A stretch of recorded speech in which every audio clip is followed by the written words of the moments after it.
Nexia 216 yomg'ir yog'yapti, lekin bizda konditsioner ishlari to'xtagani yo'q. Xo'p, konditsionerning ishlashi ideal. Hech qanaqa muammo yo'q. Tashqaridagi holat tiniq, mana qirilyapti. Lekin shu haroratni ichkarida olib qolish yo'q. Biz buni yechamiz. Boshqatdan yig'amiz, mana natija. 7 +7 bilan turibdi. Salon filtr qo'yilmaydi bularga. Mana nimaga yaxshi o'tmay qoladi bu. Ko'ryapsizlar? Adyol bo'lib ketgani, adyol. Bekilib. Ko'ryapsizlar? Shuni 2-3 yilda bir ochib tozalab tursa ham shunaqangi pardalar, musullar chiqadi radiatordan. Hozir buni kachada yuvib kelamiz tozalab.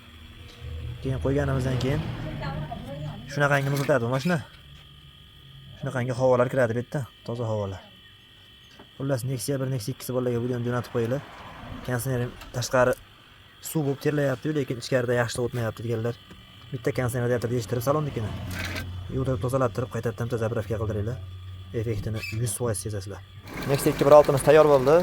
Xo'p. Konditsioner ishlashlari ideal. Salon radiatorlarini yechib, yuvib tozalab, filtr alishdi, samnila polni alishdi, yog' quyildi, fren zapravka bo'ldi. 7 gradus bilan kelishdi. Natija mana. 0.8.